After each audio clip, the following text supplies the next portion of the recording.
Well, where is the most corrupt country on earth? There are plenty vying for the dubious title. According to Transparency International, more than 1 in 4 people around the world paid a bribe in the last 12 months. Bucking the trend is the former Soviet Republic of Georgia. The figure there is just 4%, lower even than the UK's 5%. It's particularly remarkable for a country like Georgia, where corruption until relatively recently was rampant.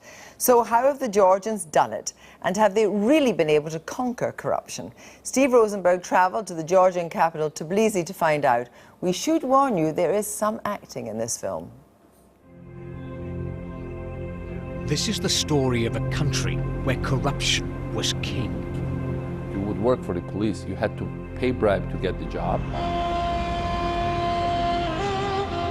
You knew that this was absolutely common to pay a bribe in Georgia for their passport. It's a country which tried to change by declaring war on those who were skimming the system. But were the politicians who were fighting corruption committing their own crimes? Government was acting like a criminal gang. It was very well organized criminal organization. This is the story of Georgia. Only a decade ago, Georgia was being described as one of the most corrupt nations in the world. Everything here was under the table. For example, if you wanted to register a company or obtain a construction permit, you had to give a bribe. If you wanted to get into a good university, guarantee good grades and a degree at the end of it, then again, greasing someone's palm was the way to do it. Sometimes people even had to give bribes to get their lights switched on at home because there were power shortages, or to secure certain jobs.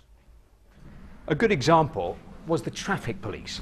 People used to pay huge sums of money, massive backhanders, just to get a job there.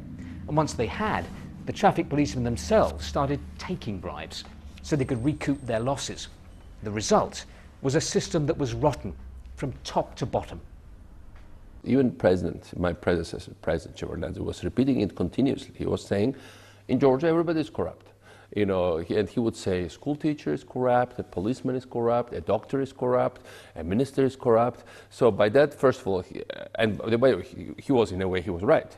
But then he was justifying by that, you know, being corrupt himself. And then he actually said, okay, so it's part of culture. So what can you do about it? Just part of our culture, part of our identity. So that's how it should be. And there is not much I'm going to do about it, so I'll just be part of it. In 2003, things changed. Incensed by rampant corruption and a rigged parliamentary election, people power swept away the old guard. Mikhail Saakashvili became the new president and promised Georgians something they'd never really had before: transparent government.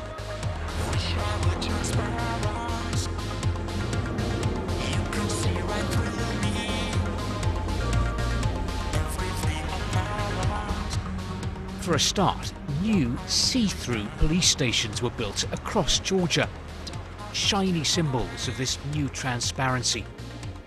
Suddenly, the public could keep a close eye on their constables, helping to make Georgian police more accountable and less corrupt. Police training was transformed too, with the introduction of an American-style police academy.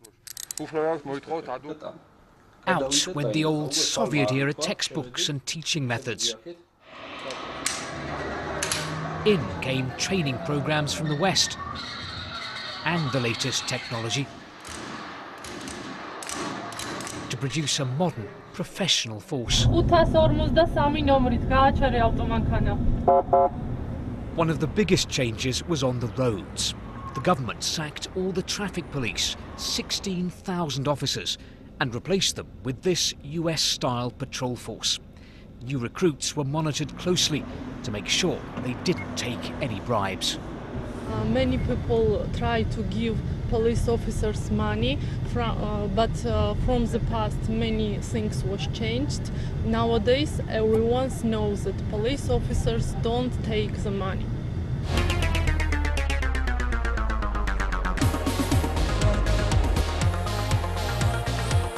But it's not only the police that became more transparent.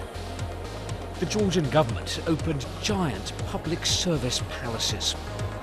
Transactions that were once under the table were now out in the open. Here, Georgians can get everything from ID cards to company registrations without a bribe. Set prices and computer databases have squeezed out corruption. The main idea is that the public service hall operators don't have any interaction with money and with their fee payment procedures. I do remember when I was 16 years old and when I was firstly asked to bring bribe for my own passport. But right now, people are coming here, just taking a photo in the public service hall, and that's it. They do not need any other documents. Georgia began to be seen as the world leader in fighting corruption. It was a remarkable turnaround. After cleaning up its act in things like police patrols and public services, Georgia seemed to have accomplished a mission impossible. From being right down near the bottom of the global league table on transparency, it rose to a ranking higher than some EU states.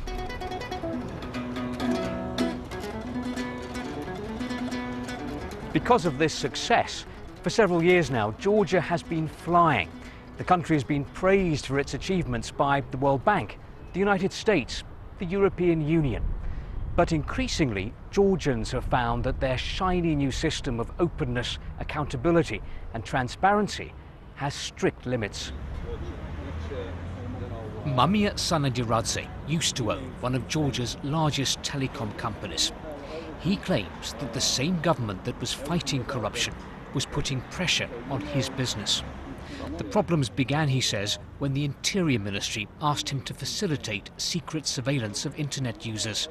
He refused. Soon after, Mr. Sanadiradze says, some of his cables were cut. Then, out of the blue, he received a fine from the tax office.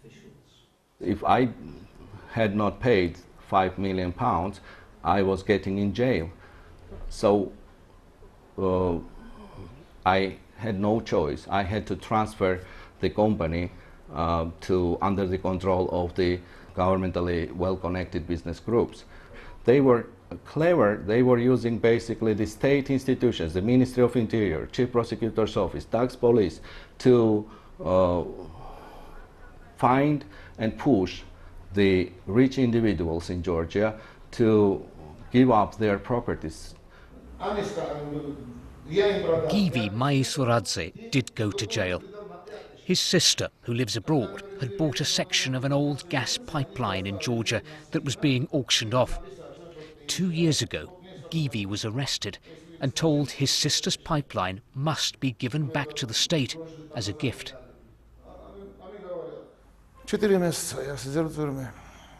I spent 4 months in prison. Every evening I could hear people screaming, as if they were being tortured. I was a hostage. My sister said, "You're a hostage because of me." So she signed the papers and handed the pipeline over. 2 days later, I was freed. Last October, President Saakashvili's party was voted out of office. Saakashvili remained president, but there was a new government. It was headed by his rival, the billionaire Bidzina Ivanishvili. In his view, the previous administration had controlled business, abused its power, and had only partially tackled corruption. When it comes to fighting corruption on the low and medium levels, then I think our predecessors were successful. But what happened was that the money, which previously had been divided up among the lower levels, was being shared by a small group of people higher up. This was elite corruption. Your opponents say you've done well in fighting low-level and middle-level corruption, but they say that under your administration, elite corruption was flourishing. You can say that there was not judiciary was not totally independent. I would agree with that. You would say that prosecutors were somehow overstretching their limits. I would agree with that. But nobody was taking bribes. Nobody was stealing money. We made sure that even when, and the reason why sometimes they overstretched beyond when they were beyond their limits was the drive not to allow corruption back in our country. Started to cover myself in paint. But there have been some embarrassing revelations recently about the president and what he may have been doing with taxpayers' money. He reportedly spent some on naked body art by actress Meredith Ostrom.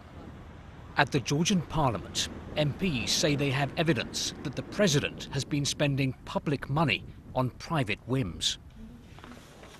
They claim to have obtained expense records showing that President Saakashvili spent thousands of pounds from his security budget on luxury hotel rooms in Singapore. Here's that naked painting, and on beauty treatments in New York, including Botox injections. The president is furious. How could anyone even suggest he needs de-wrinkling? Look at, here I am.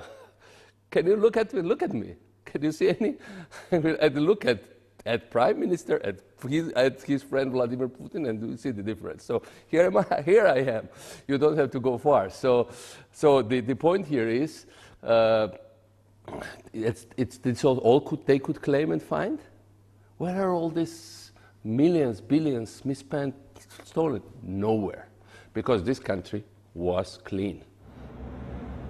If that's true, why then are a string of President Saakashvili's former ministers now under investigation? Is it because Georgia is taking the fight against corruption to a whole new level, as the new government claims? Or is this about settling scores? That isn't clear, but the international community is watching closely.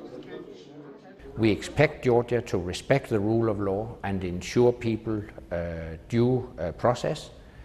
And we encourage the Georgian authorities to do all they can to avoid even the perception that these legal cases are politically motivated. Georgia has achieved so much, so fast. Never in its history has corruption been so difficult here to conceal. But the story of Georgia shows that shiny palaces themselves are no guarantee of total transparency or rule of law. Not if Georgian politicians from all sides, in their glass houses, are still throwing stones. Steve Rosenberg, well, that's all we have time